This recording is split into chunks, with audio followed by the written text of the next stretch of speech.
morning, everyone. Happy Monday. Welcome to another Operation Separation conversation. I'm your host, Shell Shapiro, founder of Shell Station.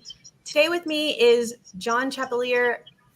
I am so excited to talk with John today and with all of you about changing our focus. I think it's such an important conversation worth having, and I'm excited to dive into it a little bit.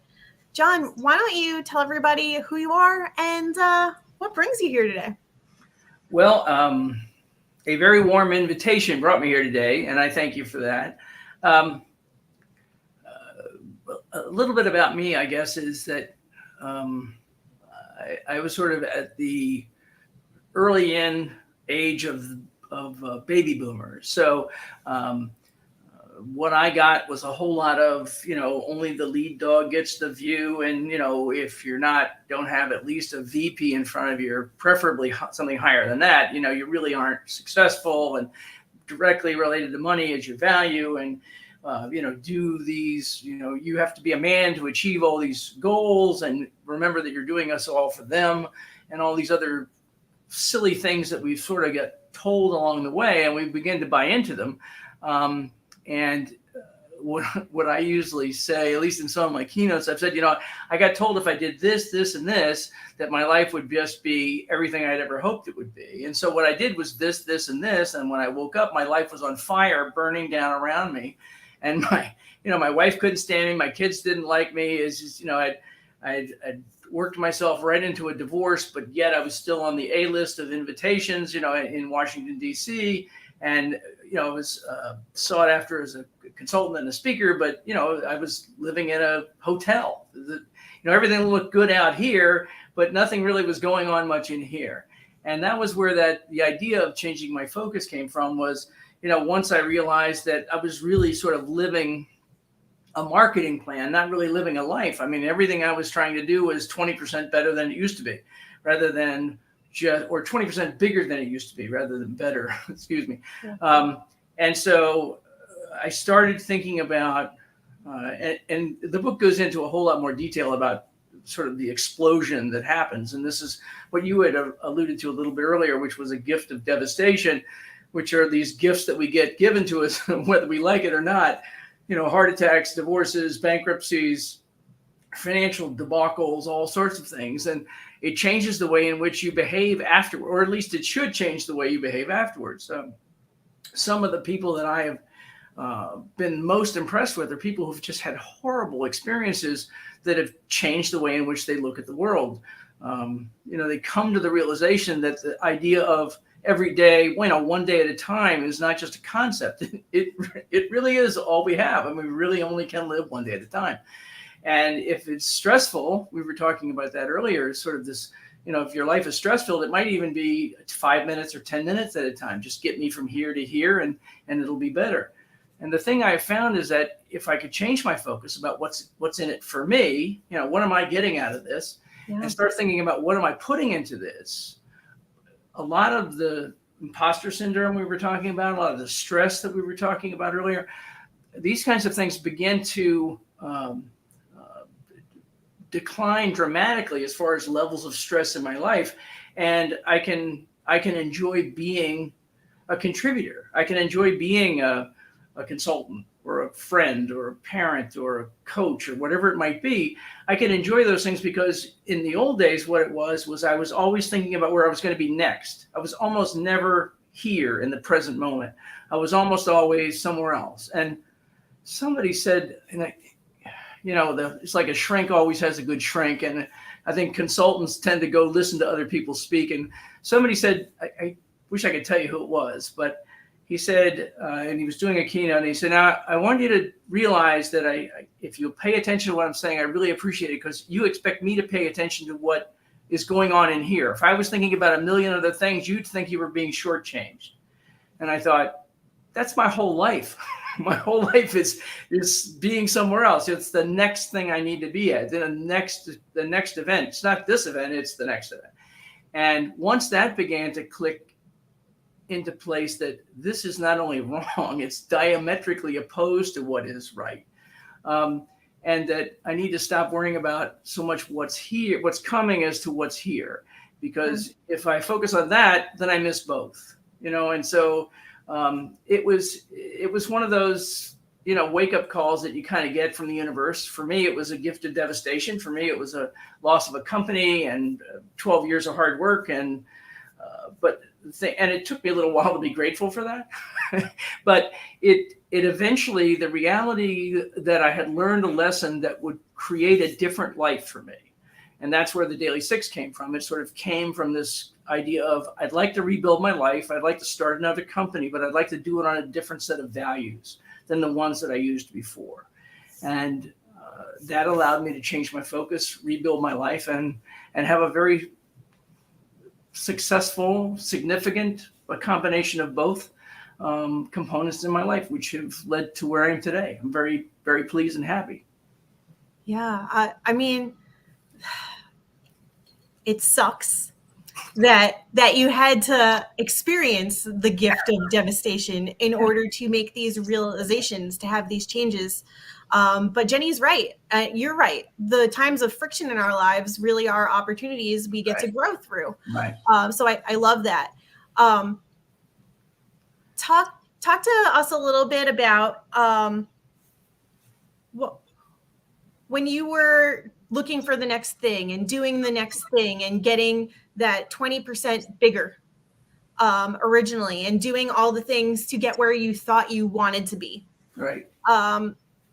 What was happening around you? What was everybody else doing? And or were you not even paying attention to that because you were so caught up in what you thought you needed to be doing? I think that's a little bit more accurate. I was probably not paying a great deal of attention because it didn't impact me directly. At least I didn't think it impacted me directly. So if it didn't, I didn't pay much attention to it. It was kind of, it was that sort of driven into you that you are what you earn, you are your position, and what you earn, and the control you have over the lives of others, which is nothing, but it was taught to me early on that these are the things that you really need to focus on. The idea of building a strong culture in an organization, the idea of building consensus in an organization, the idea of encouraging others to be successful so that I don't have to feel like I'm dragging this rock along behind me all the time. The idea of encouraging others and developing other people were things that were just never in my psyche. The idea was it had to be about me. It had to be focused on me. And the more it was focused on me, the happier I tended to be. Now, I have to say that, a lot of what happened initially for me was in the 80s, which was a decade of some severe greed and self-focus. I was the only guy wandering around thinking like this. And I think that was the issue. Was today you hear an awful lot about self-care, and you hear about we were talking earlier about imposter syndrome, of sort of, imagining that, maybe I shouldn't really be here. Maybe I don't deserve to be here. And a friend of mine and I used to run together almost every morning. And we would talk about this kind of thing, but this was 40 years ago. And we were talking about this, and it was sort of the sense of, I'm sitting in this big chair down the hall behind a big desk, and I'm sitting and my feet are swinging back and forth like a kid, and somebody's going to walk in this office one day and go, "What are you doing in here? Who put you in charge of this place? Why are you making the decisions? You don't have any, you're not any smarter or better or quicker or faster than these other people. Why are you here?" And I was running a very large company at that time that I'd started from scratch, and he was the general counsel for the Environmental Protection Agency, and was in the White House every day. And he felt exactly the same way I did. And so it wasn't as if it was private business versus government. It was our mindsets. It was just, we want to be this bigger than and grandiose kind of person, but nobody ever taught us how to become that. And I talk a lot about that in being and becoming. I want to be successful, but becoming successful is very hard. I want to be important and significant in the lives of the people around me, but becoming important and becoming significant in the lives of the people around me is a lot of work. It takes continuous effort and continuous progress towards some sort of, growth position that I don't know that there is a definitive point at which we can stop worrying about it. Because, we're just always, if we're doing the right things, I think we're always sort of in this little bit of turmoil because we're always moving into new territory with growth, and growth is always uncomfortable. New behavior is always uncomfortable. And so this is one of the reasons why New Year's resolutions don't last very long. This is all new behavior. You were talking about the changes that are coming up in your life, and you're making a lot of really good decisions associated with that. Doesn't mean that you're just going to hop in the car and everything's going to be hunky-dory on the way out down the road. It just means that you've thought it through, and so you've minimized the opportunity of creating problems along the way. It doesn't mean they won't happen, but you've given yourself a chance to be confident about what you're doing. You've given yourself a chance to know that you have the capacity to weather these changes, and a sense of true value, I think, is a byproduct of that. I wrote the book, and it says in the book, I really wish you didn't have to go through what I went through to get where I got. But humans have a tendency to change based on pain. We just seem to need to be whacked upside the head hard enough to get our attention. Sometimes that's a little smack. Sometimes it's clobbered. I think that's a great point. And that's exactly why I love having these operation separation conversations, because they are conversations for change. And what I mean by that is exactly what you said about the line from your book. I don't want anybody to ever have to feel any of the things that I felt. My gift of devastation, by the way, for those of you who don't know, is burnout. Burnout. Was because I'm still navigating a lot of it. Right. Even a few years later, it's a process, it's a journey. Sure. And all of the things that I have gone through to become a better human, become a better me, to love myself, to take care of myself, to honor myself, to not put myself down, which I still do constantly. That's part of the imposter syndrome, right? All of these things I do very openly too, as well. That's also the other part of the lives. That's why I did the pre-live today, to talk about things openly, is so that people can see a glimpse into what I went through, what I go through on a daily basis, and can learn from it, can learn from my mistakes, my trauma, my transformation. I'm not perfect. I don't ever claim to be. I am very vulnerable. I am very raw and open about the things that I've gone through, and becoming more and more open every day, because there's still some things that I'm guarded about. Sure. But it's so important to be able to give people a glimpse into this so that they can navigate their lives better and have it not 100% easier. Like, I'm not going to take away the things that you're struggling with right out the gate, but maybe I can help you change them and start to make the changes for yourself. So that's part of changing your focus, right? That is switching to a more positive mindset. Sure. Like, this will not be a lasting thing. And what can we do for ourselves right now in this moment, instead of looking over here, over there, all the places that we think we want to be, all the places that we think we need to be, and just be here. Right. And it's learning to live. To me, it was like learning to live life from the inside out instead of the outside in. It was like, if I could get a new watch or a car or a house, or build the company bigger, or buy another company, or just continue to grow and grow and grow, then I'm sort of distracting myself from the reality that I'm not really growing. I'm just acquiring. And there's a real difference between growth and acquisition. Just ask Elon Musk. He'll tell you, but when he figures out how to pay for Twitter. But I mean, it really is. There's a difference between we confuse value and activity. I can't tell you how many times I've sat in boardrooms with people and I've said, okay, well, let's talk about what we're doing to move us forward. And I hear a whole bunch of people talking about activity. It's like, okay, well, that's great, but that's just what you're doing. How successful are you being with what you're doing? And how is that aligning with what your values are and what your goals are? oh, well, that's a whole different thing. Well, no, no, it's not. It's really very much the same. It is really learning to think, what am I putting into the relationships in my life? What am I putting into the situations?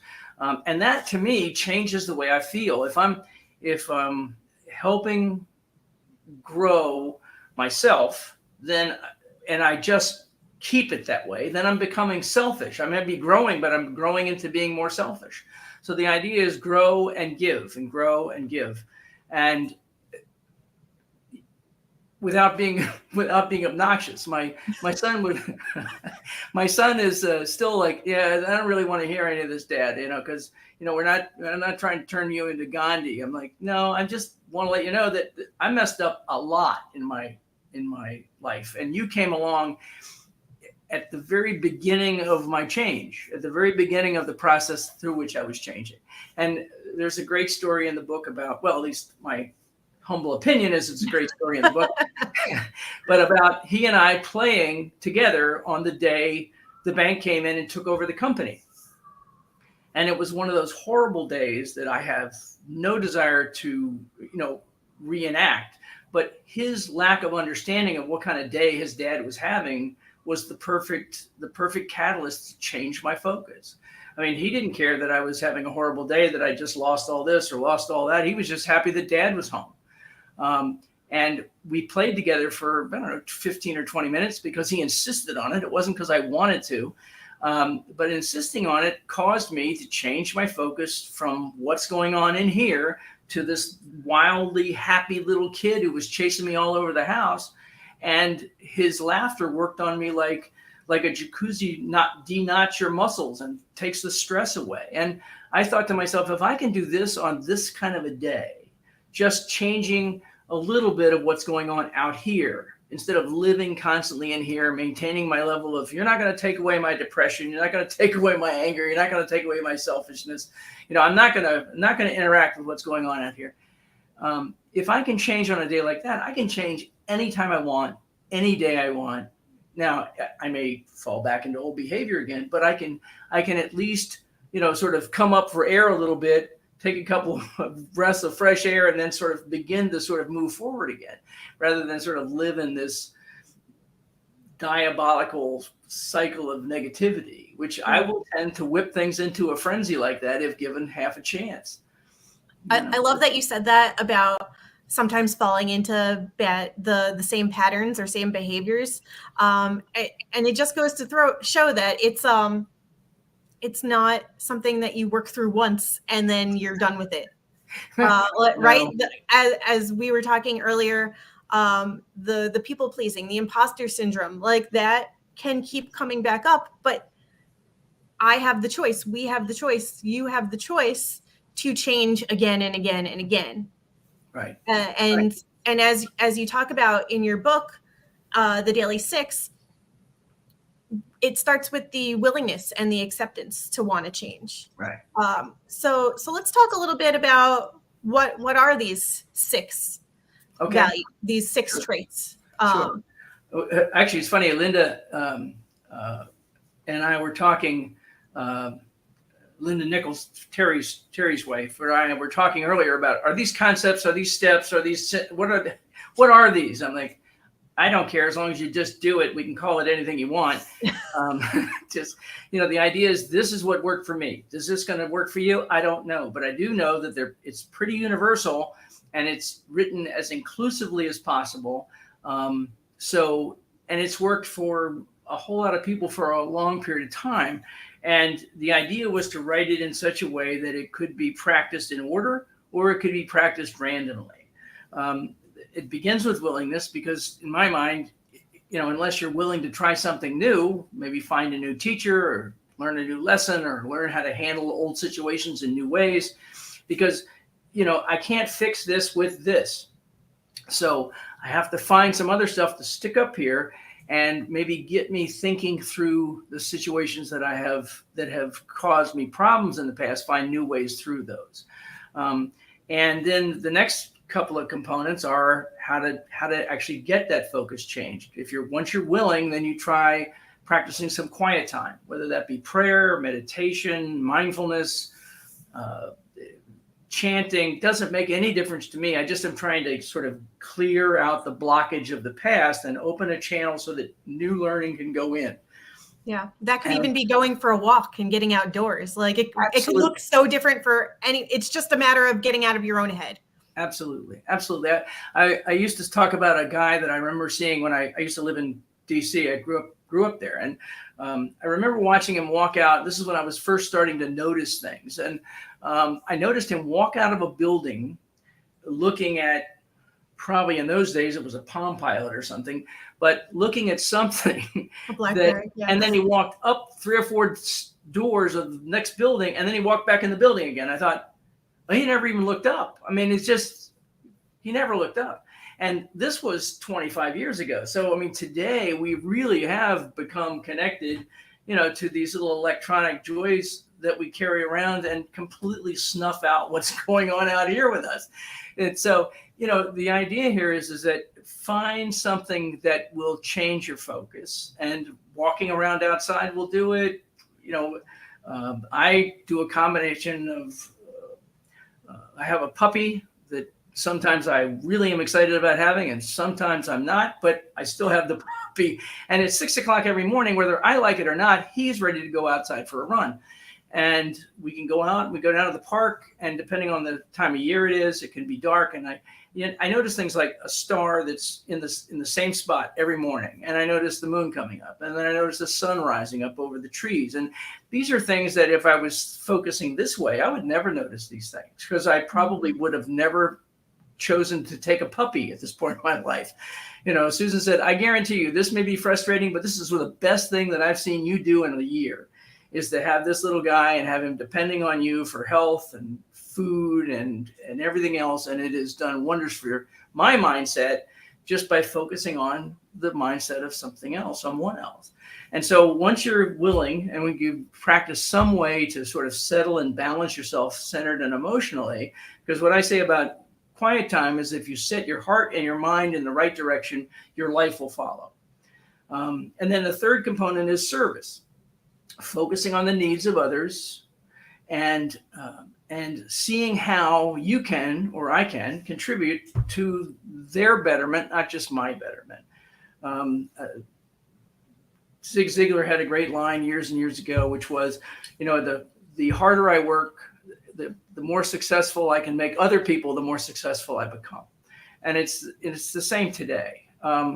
And the more that I focus on the needs of others, the more I focus on the capacity to learn of others, which is one of the reasons I love what I do. I love the fact that I can go into a training, or I can do a talk, and I can help expand people's capacity to understand how they can grow and become more positive contributors to themselves and to the lives of those around them.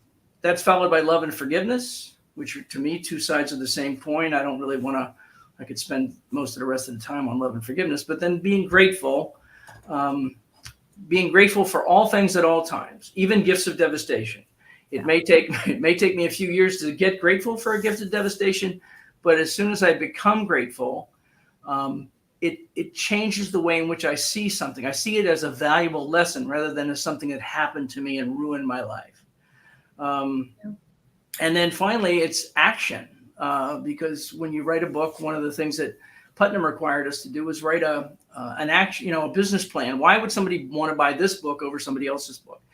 And the big thing for me was the other books that I was reading at the time told me a whole bunch of great ideas, but didn't say, now that you have these ideas, the only thing that's going to make a difference is to do something with them. And so the sixth component of the Daily Six is action. So it starts with the willingness to start and an action to continue that energy moving forward all the time.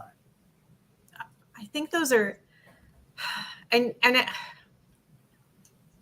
a loss for words because there's just so many good things here, but those don't necessarily have to come in, as you said, in that order. You can do them in any order that you choose and that you feel like is helpful and beneficial in that moment. Right. And maybe it's a combination of of the willingness and the action at one time. Maybe it's a combination of the acts of service, but also quieting your mind at another time. And so you might not need all of them all the time. Right. But you get to choose which one will best serve you. Right. I had a friend of mine, well, if I had it around here, I'll show you, but originally I have, and I still do, I have a little fold over card, which has the Daily Six on it. And originally that's all I had. I didn't have a book yet because it took me a whole lot less time to write a card than it did to write a book. So I had the cards initially, and I had a small group of people who were good friends at the time, right when I started changing from running companies, real companies with front doors and copy machines and all that kind of stuff, to being a sort of a consultant, which was mostly just sort of being service focused on changing the way things worked. And it was interesting in the way in which I was able to see how much simpler life could be when I'm not trying to be everything to everyone at all times. Just like you were talking about earlier, just be here, do what I can do here, and be grateful for my capacity to be able to do that, rather than, I never did enough. I was always doing 20% less than I should have been doing. And I was always trying to do 20% more than I should have been doing. So it was this, the way in which I grew up and the way in which I was trying to behave early on in my career were constantly in conflict with each other, constantly in conflict. I never lived up to my expectations because my expectations continued to exceed my capacity. So, that's one of the things I used to joke about was, if you keep moving the threshold, you'll never get there. Exactly. I mean, it was like I was living a marketing plan. You know how you say, well, you want to increase your sales 20% every year. Well, I continue to increase my expectations 20% every year. So if I got close to achieving my expectations, I just expanded them. So I lived in this state of perpetual unsatisfaction or dissatisfaction, I guess. And so it took really coming to a change of perspective to be able to change that. And that's why it required a gift of devastation. It took a real whack upside the head to get me to go, oh, that's what you meant by that. Some people sort of get it. But a lot of people, it takes takes burnout. I mean, I've got a lot of people, I did a lot of work overseas from probably about from about 2010 to about 2020 overseas. And it was in a lot of hospitals and healthcare facilities. And the burnout, I could just watch it getting stronger and stronger and stronger because people were trying to do more and more and more with less and less and less. And you could just see it. And this was pre-COVID. And since I've been home here in the Jacksonville area, we have a wonderful healthcare system. We have Mayo Clinic, and we have 4 or 5 really huge hospital systems that are here in this area. And I've got good friends that are physicians and nurses who are just really struggling with trying to find ways to get from day to day because they just are so exhausted and have no other resource to sort of step back and say, well, why don't you carry this ball for a while because there's nobody else to carry it. Yeah. And so it's like, okay, well, if I don't have that, what do I do? You can't just walk off. I mean, if you have a level of commitment that you want to stay with this work, so you have to have some way to be able to recharge personally. And usually I find if you can find a way to sort of begin to help each other and sort of find strength in each other, you can get through the day rather than this solitary soldier that's going to make it work, kind of thing. And you come out at the end of the day, in a fetal position under the table, crying uncontrollably. That used to be me. Spot on. Yeah. And it's like, but I can still do this, kind of thing. It's like, well, I'm strong. I can do this. Yeah. Yeah, exactly. Because if I don't, then I'm disappointing somebody. I don't know who exactly is sort of over here, but I guarantee you those are all tapes that somebody taught me when I was growing up. Yeah. And I don't really think that as we evolve, we lose those tapes. I think they just get hopefully covered over with newer, healthier self-talk. I am capable of this. I am strong enough. I am capable enough. I am all that I need to be at this point in my life. But the problem is that under pressure, what happens is our psyche digs right down through all that good stuff and goes right back to old behavior. And so we have to continue it, like you were saying, on a daily basis. That's why it's the daily 6. And I had a friend of mine who said when we first printed that card, and I'm sorry, I've sort of taken a long, circuitous route around. That's okay. We first printed that daily 6 card. She said that she took the card home and put it on the refrigerator and put a little magnet on it and held it up there. And she said, every day I would go to the refrigerator and take out some juice or cream for coffee or something. And it would make me look at the card and I would think, what am I going to work on today? Today, I'm going to be more loving. Today, I'm going to be more willing to try some new things. Today, I'm going to be forgiving, focusing on forgiveness, focusing on being grateful. And she said that got me through a death of a parent, got me through a divorce. It's got me through my kids going off to college. So, that's why it's not a read this book and you're better. It's a read this book and you now have some concepts about how to continue to evolve and grow and towards a healthier person. Because I don't think it's progress, not perfection. We're never going to get perfect. We're just going to keep slogging along and keep trying. And perfection is not the answer.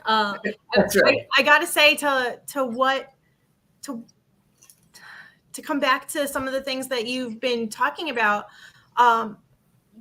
as you've navigated like helping yourself and others in healthcare or globally, around the world, in corporate offices, wherever the help is needed, really, the acts of service. One thing that I've noticed a lot of, and with myself especially, is that even in the moments where I am alone, when I am struggling, I feel very lonely because I feel like I need to do it all. I'm the only one who can do this. I'm the only one who can fix this. I'm the only one who can solve this. And I'm sometimes afraid to ask for help. Now I know that this is very unreal because I have a great support system, family, friends, colleagues. And I do know that if I don't have the answer for something, I have very extensive network of people that I can ask for help. I'm just afraid to do it. And sometimes I have to push myself to do that. But I think that's a common thing for people to feel alone. Like they still have to do things alone and be lonely. And you don't have to do anything alone. And so having these tools at your disposal, the daily 6, having the resources and just knowing that this is a gateway to more and more powerful conversations that can make yourself and everybody else around you better if they're willing to be, because you can't change people who don't want to be changed. And we're not forcing it on anybody. But for those who are willing, this can be a very powerful conversation tool.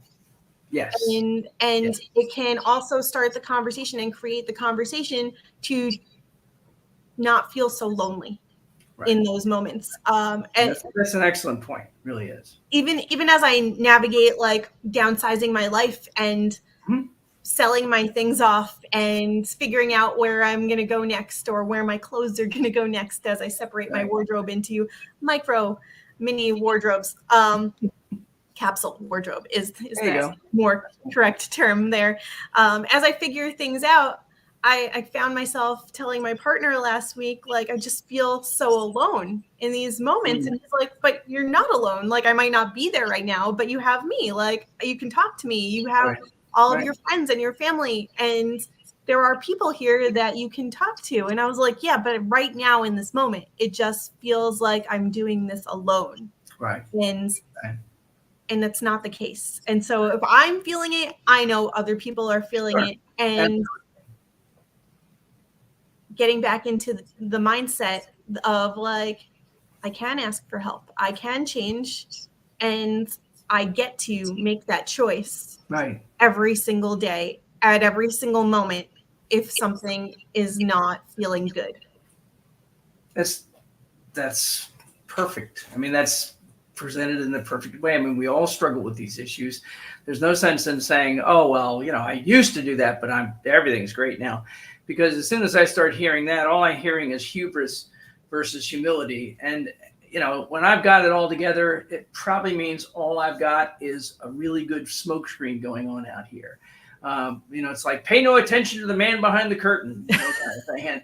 And I'm back here with levers and all sorts of things, trying to look like I got it all together. And that's exhausting. I mean, that's an exhausting way to live. And we don't need to do that. Like you said, it's a weirdly paradoxical time right now where we're hyper connected and hyper isolated.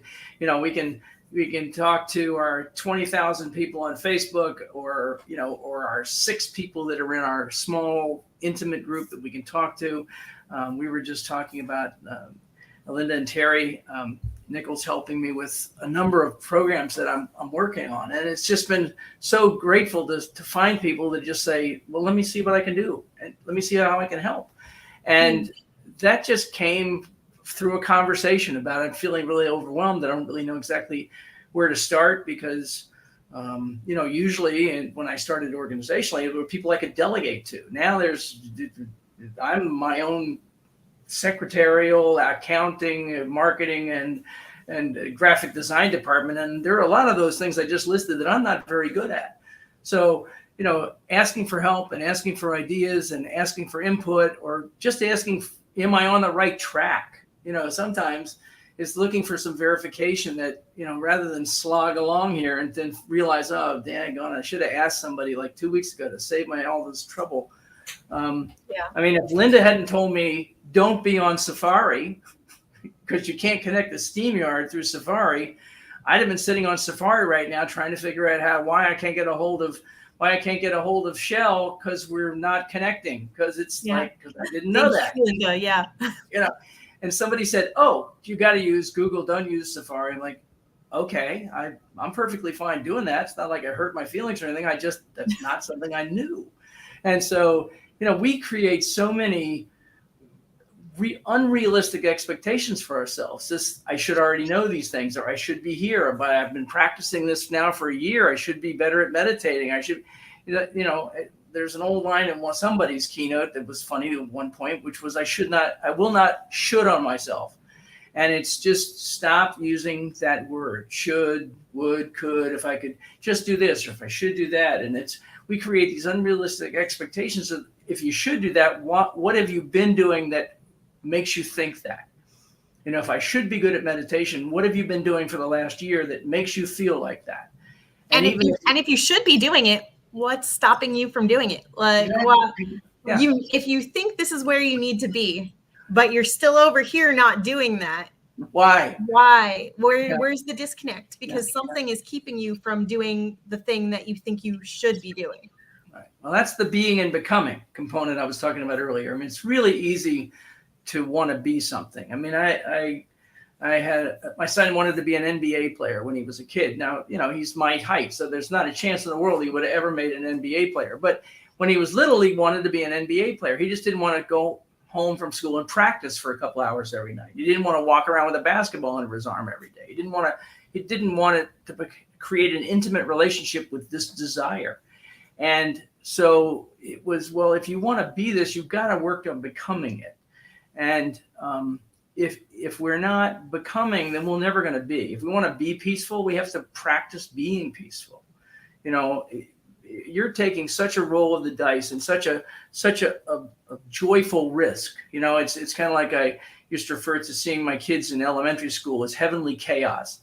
It was, I don't know if last time you were ever in an elementary school cafeteria, but if you ever want to go find out what heavenly chaos sounds like, walk into an elementary school cafeteria, and it is just this joyful glee that is about ready to blow out your eardrums, but it's still joy. It's just this untethered joy. And we just need to be willing to be that open, like you were talking about. The more honest I can be about myself and my strengths and my weaknesses, the easier it is for me to work on getting better. If I sort of have this shell of hubris around me and there's nothing I can do to crack that shell to get through, then I'm just going to still wander around thinking I've got it all, and when I realize that I've got very little, or at least at one point in my life, I had very little, but I thought I was the end all and be all. What did I used to say? John Wayne, James Bond, and Bill Gates, all wrapped up in one package. Yes. Yeah. So, and I'll also say that, to go back to your story of how the day that you lost your company and you came home early and your son wanted to play and had all this excitement, and you were kind of like internally like, I just lost it all. Like, right. What do I have? I have nothing. Right. And then you opened yourself up. You had that glimpse into your son having all that excitement and energy that you were home and not knowing what was going on for you. Okay. And like realizing ultimately, like, I'm not alone. He's here. I get to be here with him. He's right here. And I can either ignore this. Yeah. I may have lost this, but I still have all this. Right. And we have been so conditioned, and I shouldn't say we, I had been so conditioned to a material existence. And trust me, I've had lots of money and no money, and lots of joy and no joy. And I would really like to have lots of money and lots of joy. So I mean, it's not, I don't want to just be wandering around. I don't want to be happy, but my car requires jumper cables. But if I had a choice, I would definitely pick the joy over the financial security. Because with joy, I can work through that.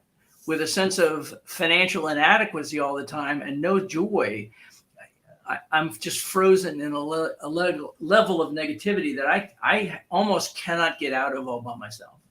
And yes, Linda, John did just say shell because he was getting shelled. And the shell shock. I'm just going to throw some puns out there. Yeah, it was very timely to talk about shells. So yeah, bring that back around.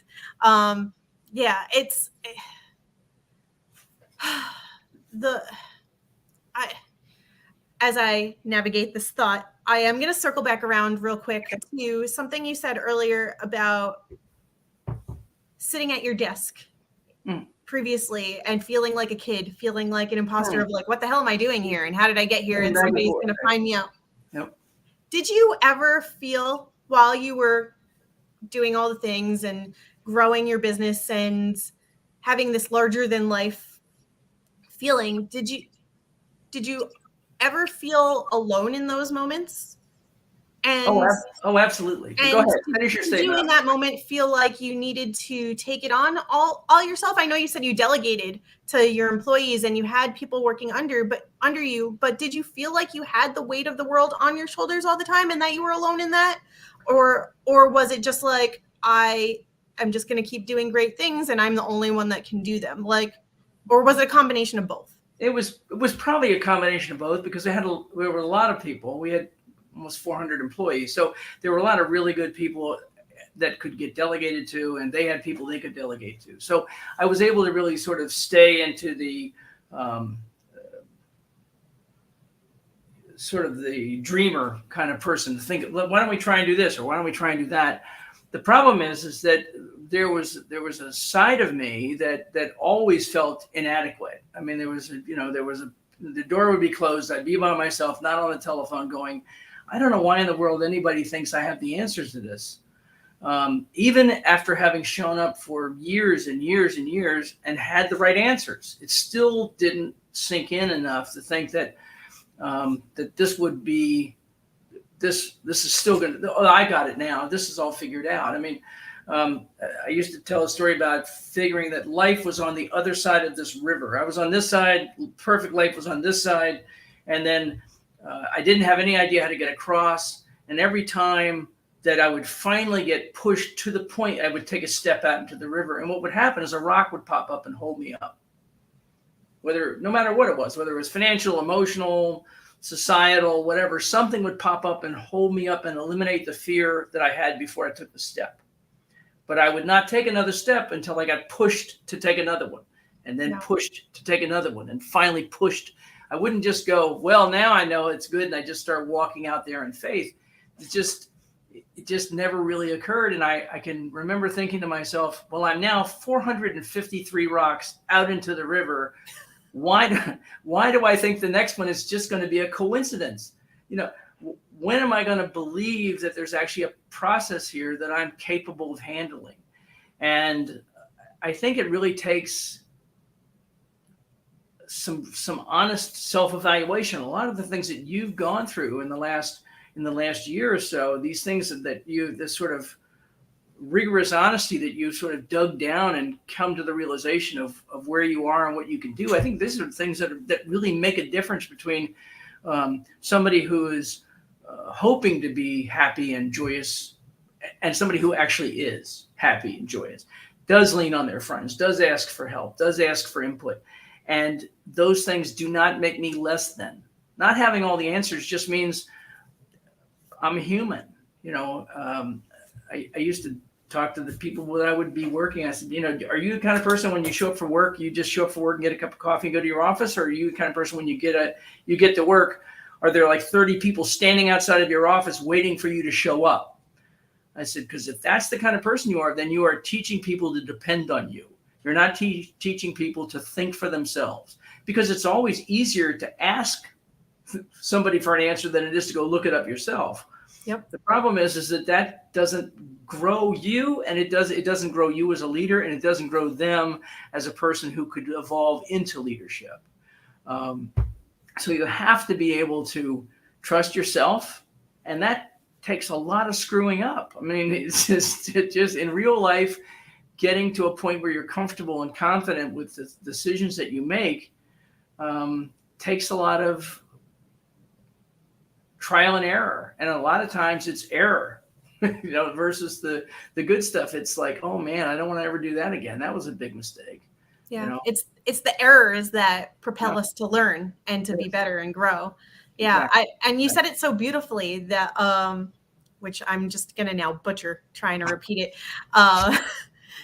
It is the way that you had people relying on you. And if you're the person that has people lined up to you, waiting for you to solve the problems, to give the answers, to tell them what to do next and where to go, then you're only creating more of that. You're not encouraging people to dig deep and find the answers for themselves, or to try and find the answers for themselves, because the trying is sometimes the most important part.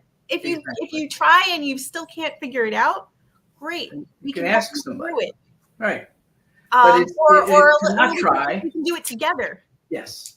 Exactly. But to take the weight of the world a little bit on yourself, and to have and for everybody else to put that on you too, because they're unwilling to try, is sure. Well, that way they don't make any mistakes.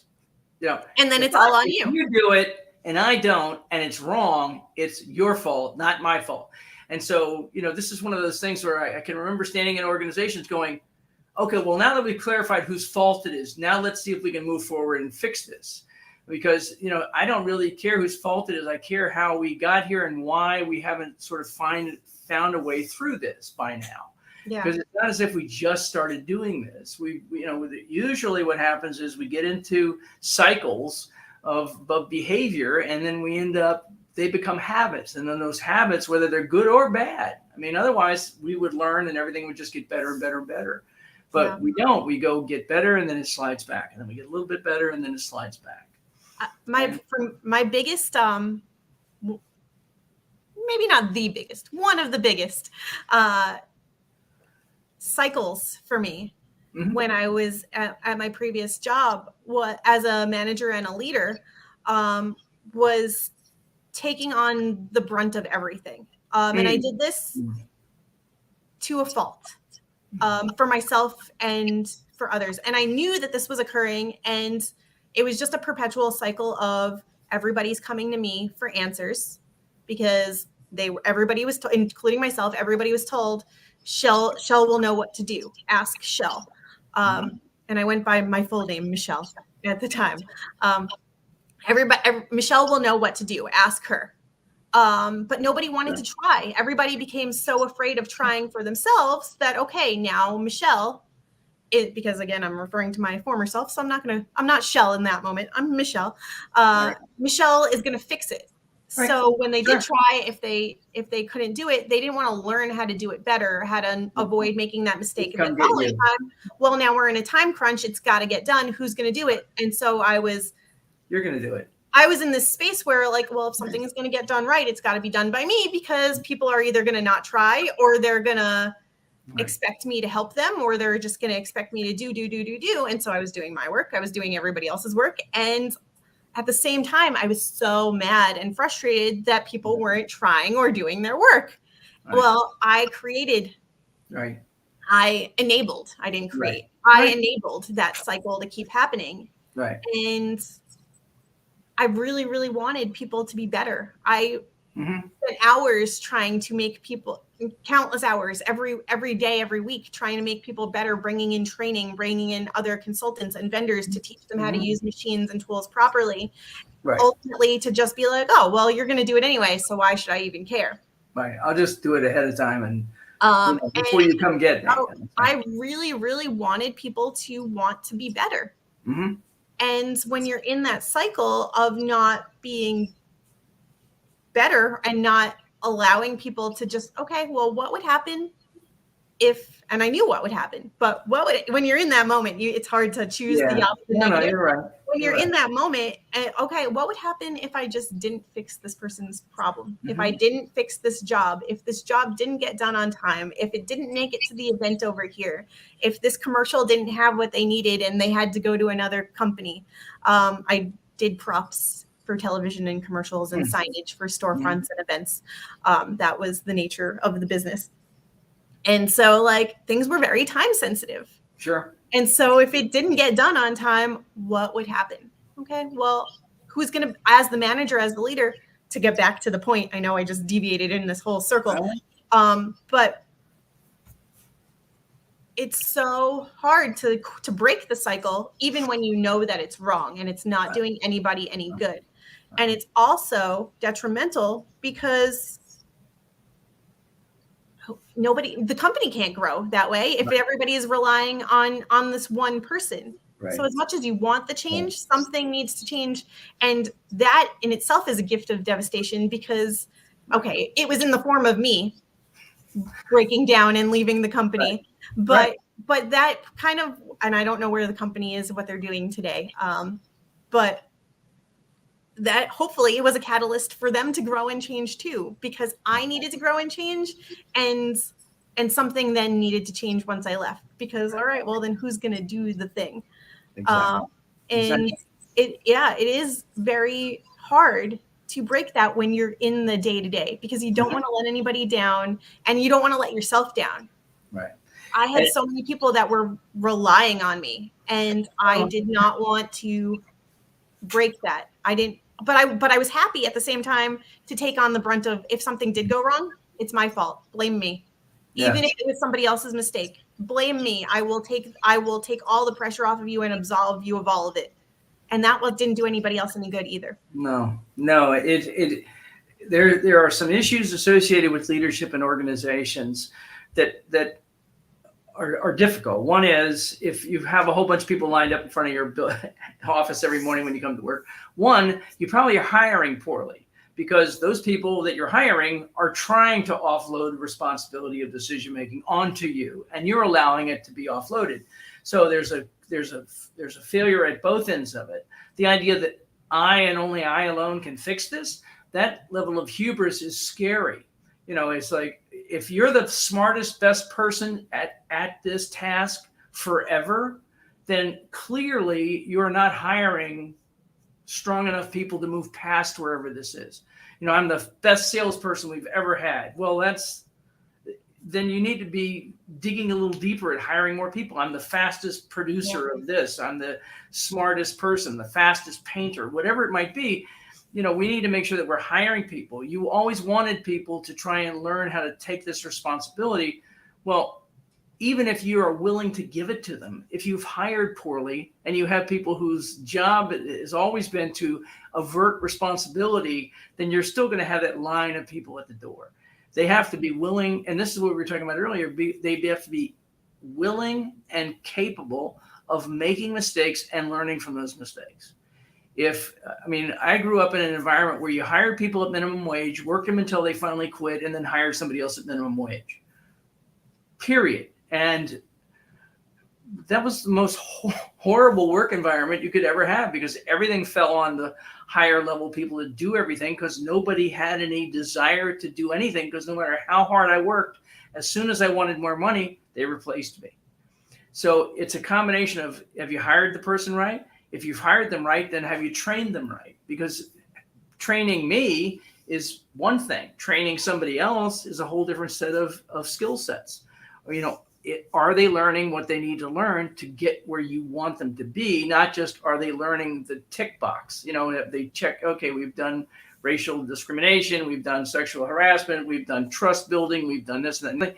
And if they're, 2.5 hour check boxes and nothing ever falls back into are we actually growing and becoming more, either as a department, as a team, as an organization, or as an individual? If we're not growing and becoming more, then we're just perpetuating this sense of false behavior that's really not helping us, and in many cases is hurting us. Yeah, I will absolutely say I hate being the smartest person in the room. I hate it. I hate it because it means I'm done growing and learning. Right. I hate it. And knowing that I potentially was, I of course, I had several people above me. It was a small company, but I did have several people above me. But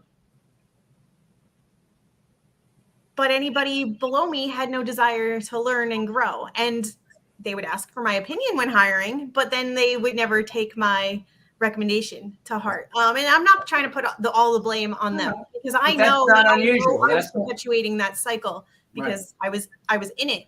Right.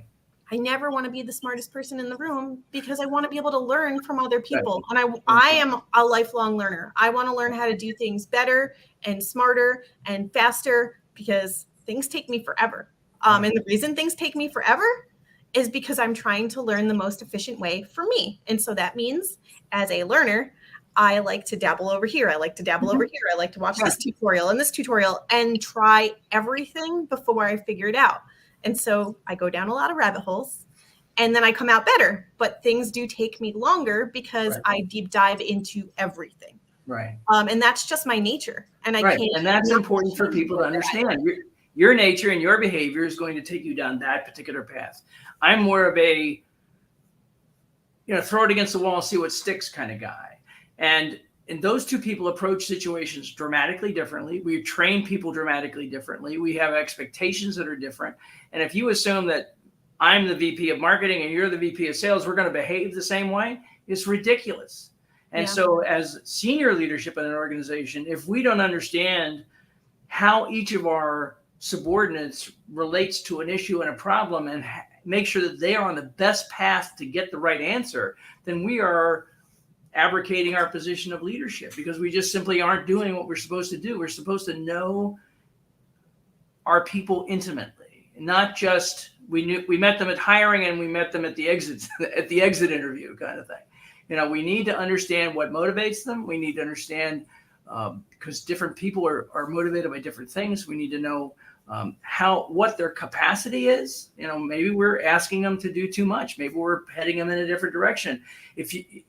Sometimes I always related myself to Lucy. If you ever remember the I Love Lucy show, where she was putting the cakes together, and she would put the cake, and then she would get distracted, and the cake would fall off the end of the conveyor belt. And I know people who could put cakes like that together perfectly all day long. That's not me. So the first thing I need to do is not show up for a job like that. And the person who's hiring me needs to make sure that I do not get that job. I do not want to be, and should never be, associated with being the chief financial officer of anything, because that's not my strength. That's not my strength. Yeah. And I think you also need to learn and know as a company, as a leader, as a manager, even. So even from the top positions all the way down, you need to know how other people absorb information and how they communicate best. And so I mean, I know we're still technically in a pandemic, and a lot of things are still virtual, and there's a lot of Zoom meetings and such. And if every meeting could have been an email, I mean, that's the joke, right? We didn't need this 30-minute meeting when it could have been a 2-second email, or we didn't need this email when it could have been like a one-line text. Like, meet people where they're at. And if you're telling, so I can't tell a short story, as you've seen here today. And I go down rabbit holes, and sometimes I give way too much information, because as a manifesting generator, I need to inform you of all the reasons why I'm doing something before I do it. Not for validation, but because I'm here to inform before I do. And so I give the whole gamut, and that's how my brain works too. Sometimes all the time, my brain processes things really, really fast. And if I'm out here in left field, but you're still back here. Right. All right, well, now let me catch you up. Here's what happened for me to get to this thought. And so I give a lot more information. But sometimes that means meeting people where, all right, they don't need the whole backstory. Right. Just tell them the information that they need to know. Right. But sometimes, on the other hand, sometimes as a business owner, you're like, well, I'm going to make this as streamlined as possible for me. And I'm only going to give it and people can take from it what they want. Right. And so it's meeting people at different levels, but also in a way that you feel good about. So, and that can happen on a personal level, a professional level, and on a company, on a bigger picture level too. You need to know how people absorb. Do they want a video chat? Do they want an email? Do they want a voice note? Do they prefer like an in-person meeting real quick? Like, what is going to best solve you and them? And if you don't know that, you're never going to hit it. It's always going to be a near miss. It's going to be something close. They almost got it, but not quite. But if I don't know that you're a visual learner or an auditory learner, or, you need to have a workbook to make this work, or you need a ton of detail or no detail. If I don't know that, I can't help you grow. I cannot help you grow. For me to give you a 10-page bulleted list, perfect for me, horrible for you. So, I need to know how to grow you into being a positive and productive component of whatever the unit you want to be in. It's family, team, organization, whatever it is. And if I don't know how to help you, and the only way I'm going to know is to ask, and the only way I'm going to learn is to have you tell me the truth. And those are two things we don't tend to do. One is answer with the truthful answer, and two is to ask the question in the first place. Well, I mean, I was going to go to a company training level, on like, well, maybe giving people the training, or thinking back to me bringing in people to train them to do things so that I didn't have to constantly do it. Right. Looking back, maybe I wasn't giving people the training that they could absorb, or in a way that they could utilize it best. And also they probably didn't feel comfortable to say, hey, no, this is what would actually help. But it's just on a basic everyday level, not even a professional work environment. When we ask people, how are you doing? How are you? And the generic response always across the board is, I'm okay. Right. I'm okay. Because you think that people want the quick answer. Sure. And well, they don't really want to know. They just want. They don't really want to know. That's exactly right. They don't really want to know. And if I really went into what was going on, whether good, bad, not like everywhere in between, like, do they really have the time for this? Are they asking because they care? Like, I question this all the time. Like, when somebody asks me and I'm like, if my answer is I'm okay, I'm lying. I might be okay, but there's usually like a whole other deep thing that I'm holding back on, because I don't want to waste your time if I don't know that you want to know. Right. No, leaders build leaders. They don't build followers, and groups of peers build stronger peers. They don't create strata of this is the top level peer, and this is the medium peer, and then here are the minions down here. The idea is for us all to find ways to support and nurture each other to our highest possible, whatever you want to call that, purpose, I guess. And if we can do that, then we have a chance of connecting and making things work. But if we don't, and that's what takes work. It takes a lot of work to learn how to connect with and encourage people to grow. Yeah. I think that, oh, wow. That's a powerful way to end. Thank you, John.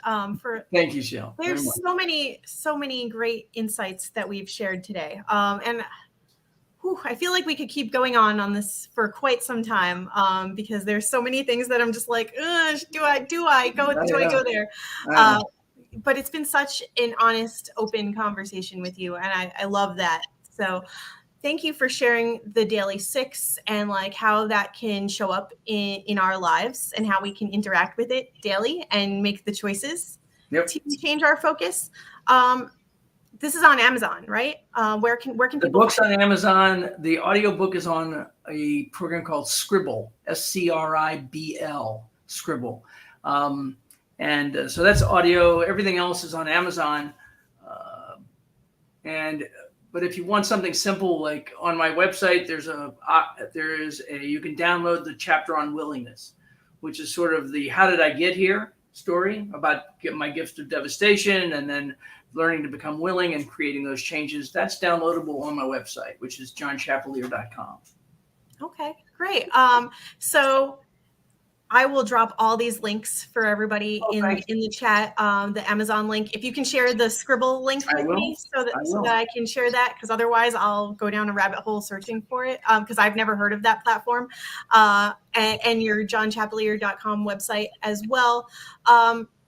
Is there any other place that people can connect to you? How should they reach out to you? Where should they reach out to you? Well, you can reach out to me through my website.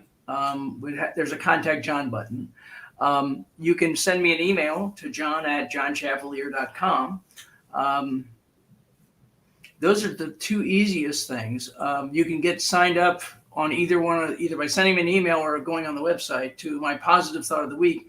And every Monday I send out a positive thought of the week, both for personal and for organizational changes. And in that, each week is something a way in which we can connect more deeply, whether it be a Calendly appointment or a phone call or something. There's always ways to connect with me because that's the only way I feel as if I'm doing what I was given a gift of devastation to create some changes. And the only way I can do that is by staying connected to as many people as I can. I love that. And I love that you've given people multiple options for connecting with you because it allows you to meet people where they're at and show up in a way for them that is most valuable for them. So yes, I love that. Thank you so much for joining us today, all about changing the focus. I think we've kind of like covered that and then some. Anybody who's watching now or in the replay, if you have any questions at any time, please let us know. We will go ahead and answer them. This has been live on LinkedIn and YouTube. You will be able to get the replays in both locations. Tune in next week for another Operation Separation conversation. I've got another amazing guest joining us. And please follow Shell Station for more ways to change your life and separate yourself. Go ahead and give that a follow if you're not already doing so. It would mean so much to me, and we are here for you. Until next time, same Shell time, same Shell Station. Bye for now. Bye for now.